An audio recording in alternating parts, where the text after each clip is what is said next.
السلام علیکم ناظرین، شاکنگ نیوز وحید حسن عباس زیدی کے نئے پروگرام کے ساتھ حاضر خدمت ہوں۔ اس پروگرام میں آج ہم بات کریں گے وزیر اعظم پاکستان کے پرنسپل سیکرٹری اعظم خان کے اس خط کی جو انہوں نے مختلف وزارتوں کو لکھا ہے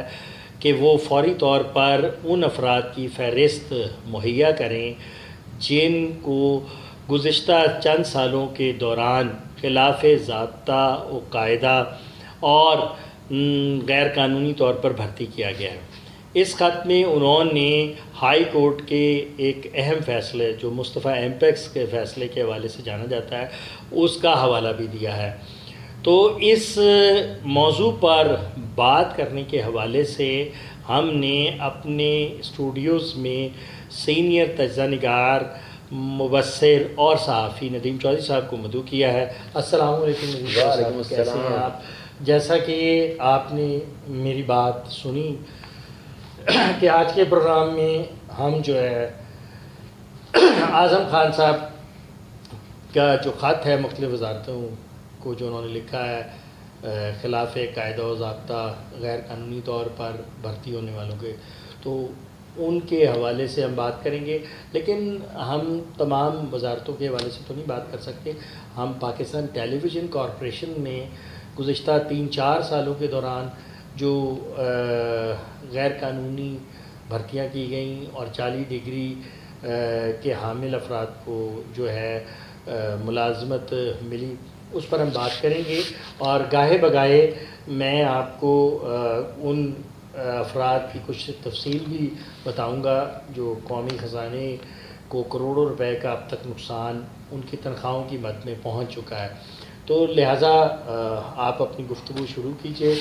اور ہمارے ناظرین کو بتائیے کہ اس سلسلے میں آپ کی کیا رائے ہے اور کیا ہونا چاہیے۔ ٹھیک ہے جی، حسن بھائی آپ کا شکریہ کہ آپ نے اپنے پروگرام میں مجھے مدعو کیا۔ آپ نے اپنے انٹرو میں بتایا مصطفیٰ ایمپیکس کیس۔ میں آپ کو یاد دلاتا چلوں کہ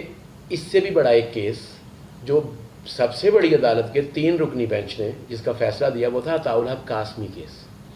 جس میں واضح طور پر یہ لکھا گیا کہ یہ چونکہ بھرتی خلاف ضابطہ تھی لہٰذا ان سے جتنا عرصہ وہ اس پوسٹ پہ رہے ہیں نہ صرف ان کو برطرف کیا گیا بلکہ وہ تمام مراعات اور تنخواہیں ایوری تھنگ ان سے واپس لینے کے احکامات بھی دیے گئے، اور وہ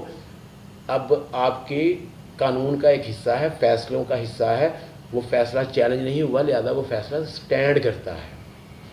تو ان کے پاس ہائی کورٹ کی بجائے سپریم کورٹ کا فیصلہ موجود تھا، جس کے بعد ان کو یہ لکھنے کی ضرورت نہیں تھی کہ مصطفیٰ ایمپیکس کیس میں یہ ہوا۔ پہلی بات تو میں آپ کو یہ کر دوں کہ ان کو سپریم کورٹ کے اس فیصلے کا حوالہ دینا چاہیے تھا جو فیصلہ ہو چکا ہے،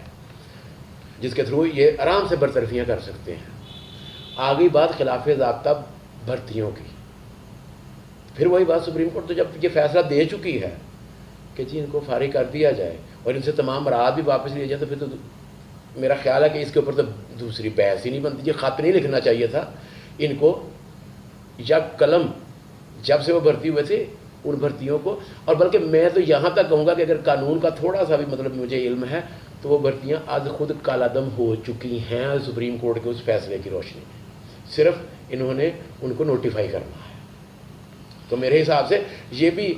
آپ نے 3-4 سال کی بات کی، میں پچھلے 2 سال کی بھرتی کی، آپ کی پی ٹی وی کی آپ بات کر رہے تھے، تو اس میں جو کچھ ہو رہا ہے وہ آپ ہی کی بریک کی ہوئی خبر جو روزنامہ پاکستان میں چھپی، جس کے اوپر بہت سے لوگوں کی چیخیں نکلی، لیکن اس میں سب کچھ سچ ہے میری اطلاع کے مطابق۔ آپ نے بہت خوب یاد کرایا، اور ہائی کورٹ کے بعد سپریم کورٹ کا جب فیصلہ آیا اور سابق ایم ڈی اور چیئرمین جناب عطاء الحق قاسمی صاحب کو ان کے عہدے سے ہٹا دیا گیا اور ان کو تنخواہ کی مد میں اور مراعات کی مد میں جو کچھ دیا گیا انہیں واپسی کا حکم بھی صادر کیا گیا، تو یہ تو خیر سلسلے چلتے رہے، اور اس کے بعد بھی آپ دیکھیں کہ سپریم کورٹ کے فیصلے کے باوجود بھی ان لوگوں نے غیر قانونی بھرتیاں جاری رکھیں۔ خیر میں آپ کو چند صاحبان کا یہاں بتانا ضروری سمجھتا ہوں۔ جو لوگ اپنے عہدوں کی اہلیت اور تعلیمی قابلیت نہیں رکھتے اور جعلی ڈگری کے بھی حامل ہیں، اور وہ کچھ ایسے بھی اشخاص اس میں شامل ہیں اس فہرست میں جو ان عہدوں پہ کام کر رہے ہیں جو سرے سے وجود ہی نہیں رکھتے۔ پی ٹی وی کی تاریخ میں ایسا کوئی عہدہ نہیں تھا جن پہ وہ لوگ کام کر رہے ہیں۔ تو اب میں ذرا کچھ آپ کو روشنی ڈالتا چلوں کہ خلاف قاعدہ و ضابطہ غیر قانونی طور پر بھرتی ہونے والے اشخاص میں سب سے بڑا نام خاور اظہر صاحب ہیں، جو ڈائریکٹر مارکیٹنگ ہیں۔ تنخواہ ماشاءاللہ 17 لاکھ روپے وصول کرتے ہیں، اور ان کے پاس کم سے کم اس عہدے کے لیے کم سے کم مطلوبہ تعلیمی قابلیت بھی نہیں ہے، اور ان کو اس عہدے پر فائز کرنے سے قبل کسی قسم کی تشہیر نہیں کی گئی، کسی قسم کا اشتہار نہیں دیا گیا کسی قومی اخبار میں، کسی چینل پر اس حوالے سے کوئی جو اشتہار نہیں دیا گیا۔ اس کے بعد چیف کمرشل آفیسر جن کے پاس میٹرک کی سند بھی نہیں موجود، میٹرک فیل ہیں، امین اختر صاحب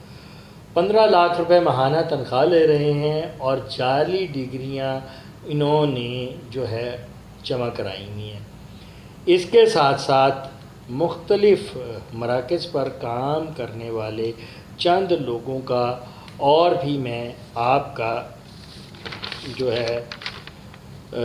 آپ کو بتانا ضروری سمجھتا ہوں، اور ان میں سروش بٹ صاحب ہیں، head of sales Punjab, 5 lakh روپے تنخواہ لے رہے ہیں، اور تعلیمی قابلیت کے بارے میں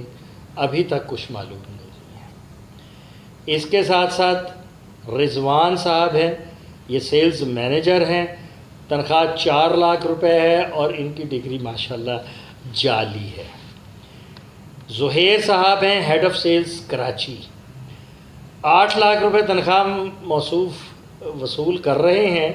اور ان کی تعلیمی قابلیت بھی مشکوک ہے۔ تنویر عالم صدیقی صاحب ایگزیکٹو ڈیزائن مینیجر کے عہدے پر فائز ہیں، 3 لاکھ روپے ماہانہ تنخواہ وصول کر رہے ہیں، اور ان کے حوالے سے بھی یہ کہا جا رہا ہے کہ ان کی تعلیمی قابلیت وہ